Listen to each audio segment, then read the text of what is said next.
So we're going to start off this evening on a somewhat somber note.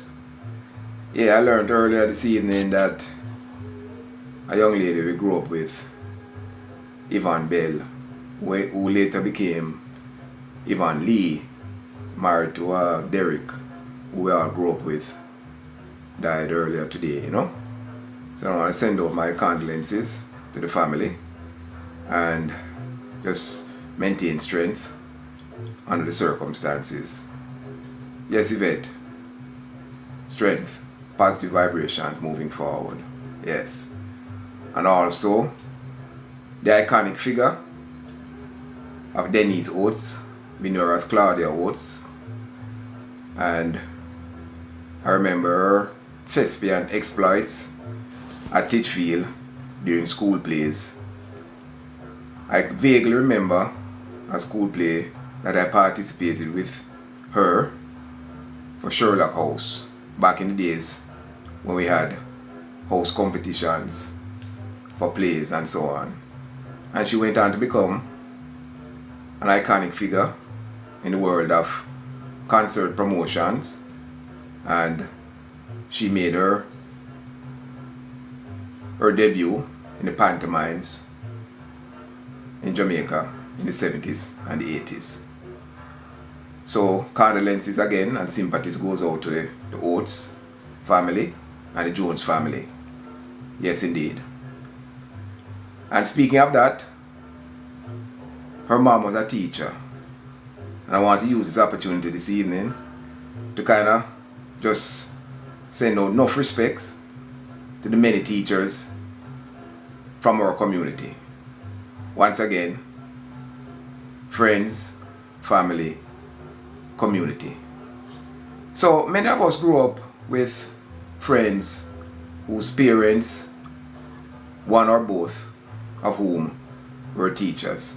I can remember my good friend to this day, my bona fide, Ferran. His mom was a teacher at Norwich School. And I think she later went on to become a teacher at the primary school, out at what we call Park School. There was Sherry Beckford, Joy Beckford, Richard Beckford. Their mom was a teacher. Loretta Buckley, her mom was a teacher. Virgin Henry, teacher. Townsend, teacher. So we grew up with a number of us. I remember we always said, boy, teacher picnic in the most trouble. But for the most part, I don't remember that much. Troublemakers, teacher and pastor youths in and around our Port Antonio. There was just this myth that teacher used to get away with a lot of things that the other youths couldn't get away with. But then again, maybe not, because a lot of the teachers that we grew up were what you call strict. So I just want to reminisce, and I might forget a few of them because I don't have it really written down. So I'm going to go from my infant school days right through, and even some teachers within the community who I never really engaged with. Yes. But we're always just bearing in mind that the fundamental, firm foundation that was built for us as youths in the community came from the fact that a number of these teachers lived in the community, went to church in the community. You'd see them at market on Saturday mornings. You'd see them at church on Sundays. You'd see them in and around the community doing them volunteer work, whether it's at the Salvation Army or wherever. So we knew them personally as well as we knew them at school. And for some of us who were troublemakers, we knew them on a different level. So, at the infant school in particular, I remember Miss Parks, and she was prominent with, back in the day, before it became, a fashion statement. She always wear this blue dye in her hair. We always remember her.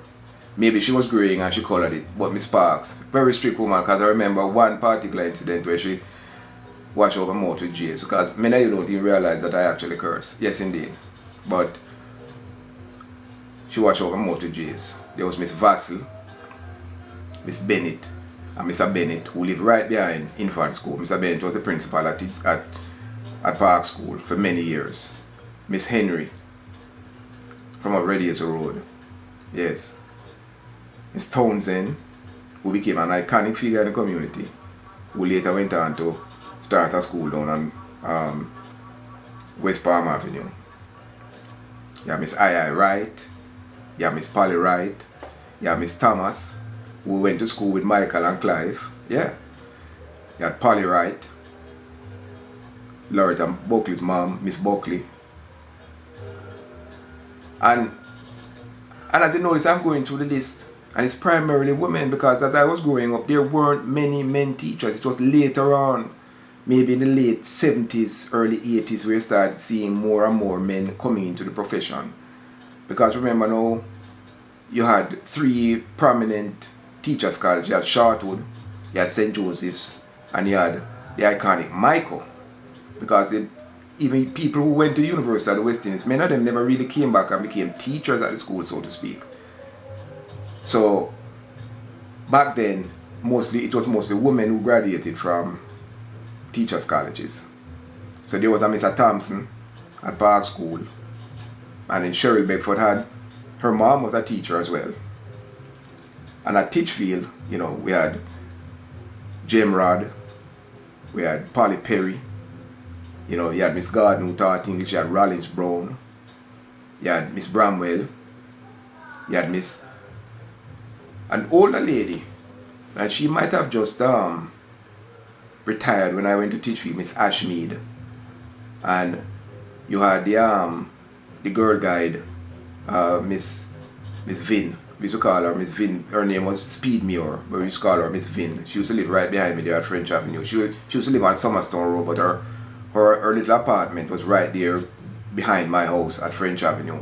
She was a very eccentric lady, and she reminded me of another gentleman who in the town. He used to teach at Miss White Business School, Mr. Minot. Rain or shine, sun or sleet, the man would wear him suit and him have him umbrella. Walk very upright, never spoke a broken English from the day I was born till I never hear him speak patois yet. Mr. Minot, he used to live on the hill right across from up in Prospect here. Yeah. You had Mr. Bernard and his wife Zoe. Yeah, man. You had Miss Radlin. Yeah. And Miss Barnett. I think she taught at Titchfield for a few years, and then she went and formed her own little school down in Bonebrook. Yeah. And then, what is ironic is that a number of students who graduated from Titchfield, starting with Barry Hay, who was teaching woodwork, and Mangaroo, Carl Landison, and Loretta Buckley came back to teach at Titchfield at some point in time. And then there was my brethren Ferran, there was Pele, there was Morris Argill, yeah man, Larry Newville. And remember now, Mr. Taxa came back to teach at Titchfield, ended up becoming the principal, and is now the Custos of Portland. Yeah. And there was a young lady named Carol Rainford. She was a great netball player for Titchfield, and she went on to run the sports department for many, many years. And I think she was also teaching other subjects at the school, because you know how it is. There was no one teacher who could have just, be a sports person. And then there was Naya Tam who went to Titchfield and then came back and was coaching them on the soccer team, and Tommy Gott who did the same. So a number of students who left Titchfield came back and contributed. So that's how the community maintained the connection with family and the school and the community in general, by virtue of a number of these people coming back. Because remember now, teachers even to this day are not well paid, so to speak, compared to many other professions. But a lot of them just came back because it take a special kind of person. And I must admit, I was just never made out to be a teacher. I thought about coming back to Titchfield to teach, but I just didn't, because I just don't impart knowledge that way in terms of structured learning environment, classroom environment with curriculum and all that. And then there's the inimitable Vera Moore, who is still there at Titchfield, giving trouble. And if those students ever knew the kind of trouble Vera used to give in high school with her mouth, it would be a whole different story now. So I just want to use this opportunity to kind of just remind you that there were just so many influential people, small and large. Some iconic, some are ordinary, some are extraordinary, who contributed to our foundation as youths growing up in Port Antonio. Many of our parents never really had high school or college education. but they understood the importance of an education. So whether it was infant school, primary school, Bumble school, Seventh-day Adventist school, Miss White school, whatever it was, Teachfield, a lot of these people came back, gave to the community with their knowledge, and allowed for us to build stronger bases for us as contributing citizens wherever we ventured off as our lives took different paths. Once we left Teachfield, once we left Port Antonio, once we left Jamaica. So having said that, I'd just like to make this simple point. For those of us, and I've made this before and it's going to come in like a Sankey, I'm going to sing and I'm going to sing it again and again. For those of us who live and see a better life, when we go back and we visit the school or we visit the town or we visit Jamaica and wherever we go, please, I beg you, don't complain about what is wrong. Spearhead a movement that can impact a change, that can impact the lives of the people who you leave back there, who you left there, instead of creating negative energies by just complaining. Spearhead a movement, raise some funds, or contact somebody who can make a change. Because at the end of the day, giving back starts with giving. And giving a positive spirit is where it fundamentally started. After having mentioned many of these people who impacted our lives in a meaningful way. So once again, people, friends, family, community, stronger yet. Positive vibrations as we go through. And one basic mantra I subscribe to, and that is whatever it is that brings solace to your soul, embrace it and do no harm. Yeah man, walk good.